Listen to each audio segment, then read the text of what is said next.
Toto je Fedor s Marianom, toto Vlado, Jana a Ľubo, že by som to bol ja. Toto je Ďuro, aha. Toto je Pali, toto je Ondrik a Vašek. No a toto nie je Jožo, ale je jasné. A toto je Martuška s Milanom, Meky s Gabom.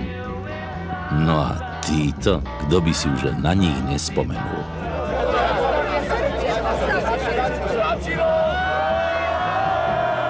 A Véčko opäť ožilo. Doslova a do písmena sa tí, ktorí v 60. rokoch dennodenne trávili svoj voľný čas vo vtedajšom vejklube, opäť po rokoch stretli. A predstavte si, nevyzerali až takí starí.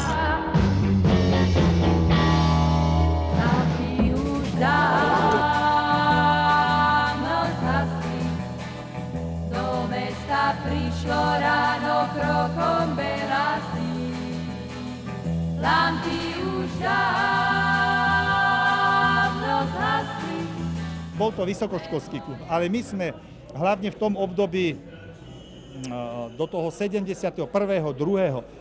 vytvorili také podmienky, aby prišiel sem každý, kto je svojím spôsobom osobnosťou, aby ten študent zrazu videl, že to není žiadny boh, to je úplne normálny človek ako ja, sedí u baru, vypije si, balí baby, tancuje. Áno, Karel Gott prišiel a dokonca tu dostal aj nakladačku. Ako, aby si nemyslel, že je Gott, áno. Robo chudáka Neckáža tu zbil a ten sa pýta, že proč? No preto, aby si vedel, že aj ty si človek a ja. Ja si myslím, že to bolo pre nás, že to bola sloboda. Keď sa dvere zatvorili, tak všetky starosti boli vonku. Vo Véčku nikdy neplatila hierarchia, že ty si slávnejší, ty si väčší, buď si šikovnejší, vieš robiť lepšie veci, to áno, ale nikdy tu by som povedal, hierarchia, ktorá platí, ja neviem, že pozor, došla modla, už tak to, pardon, to nie. Tu sme obyčajne začali, tu keď sa niekto chcel stretnúť, tak tu sme ho hľadali. Tuto sme to tiahli ako do nejakej polnoci, potom ešte s miestnymi barmanmi sme boli po záverečnej tu, aby sme prežili ten čas, aby sme o tej 5. už mohli byť na centrálnom trhovisku, aby sme pokračovali. My sme žurovali tu, potom sa odtiaľto záverečka bola v Kryštale na fazulovej polevke. Ráno o 3. alebo o 3:30.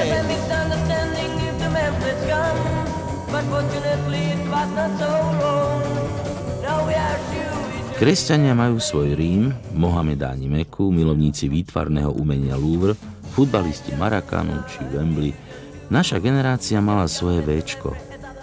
Boli časy, keď sem viedli všetky cesty, keď tých zhruba 500 metrov štvorcových priamo v srdci Bratislavy bolo zároveň korzom, kaviarňou, klubom, azylom, brlohom, senou i útulkom pre jednu, možno dve generácie, ktoré sem chodili ako do chrámu slovenského jazzu a big beatu a ktoré milovali vinilovú hudobnú kultúru 60.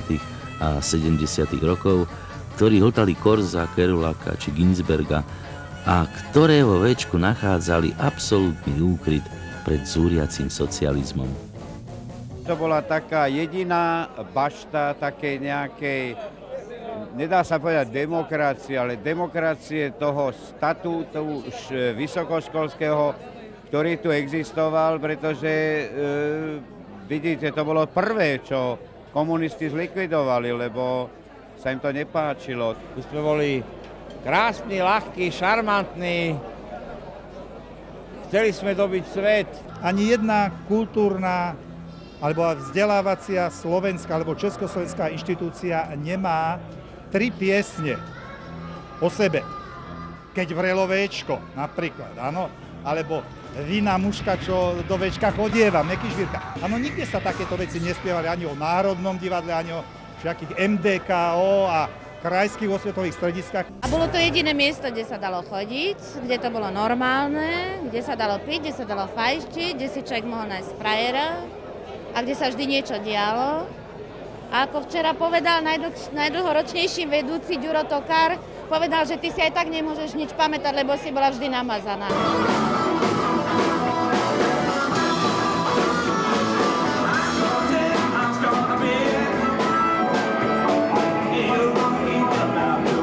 Stretol nedávno šatňár Tehla, volal sa Tehla potom bol šatnár Borovička, potom bol pán Čermák, ktorý mal jedno oko trošku inde, ale videl vždy.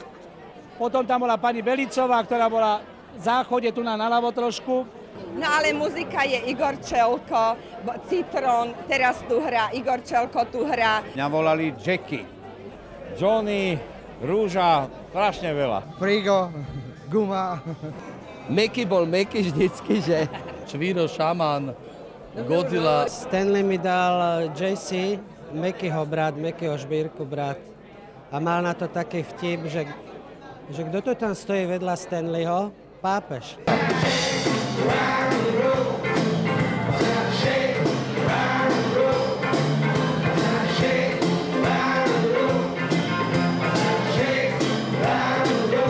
Ja som mal stredoškolský lístok, s ktorým som vždy chodil, buď podľa toho, koľko tam bolo ľudí, alebo cez kanceláriu, alebo cez zadný vchod, cez bar. Aj cez záchod, pardon. Tadiaľ som cez kuchyňu, cez okno som liezla, pretože sem sa nebolo možné dostať veľmi. Samozrejme, lebo tu bolo strašne veľa ľudí, tak ako teraz. Tam bolo totiž úžasné pri tej bráne, bola jedna vec, že keď tam náhodou nebola služba, ktorá ma poznala, tam sme si boli jedna ku jednej, tam sa kopa slávnych ľudí jednoducho nedostala.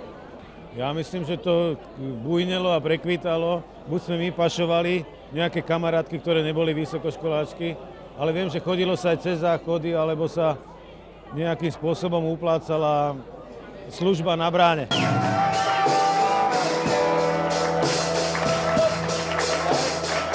Ja som bol neurvalý tanečník. Ja som sem sa prišiel strašne vytancovať, no a tak hlavne bolo tu podstatne zjednodušené ten kontakt so ženami.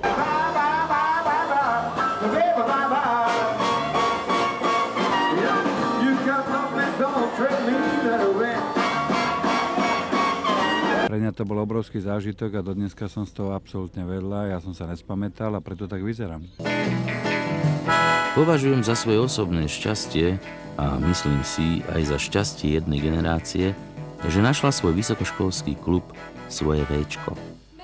Tento rok sa tu zasa stretneme a pokúsime sa vstúpiť do tej istej rieky, no hlavne do tej istej atmosféry. Rieka je už inde, verím však, že kus tej atmosféry si tam prinesieme všetci a stvoríme si na chvíľu tie staré, geniálne časy, keď nám k životu stačila dobrá pesnička, 2 deci vína a fantastický opar Véčka.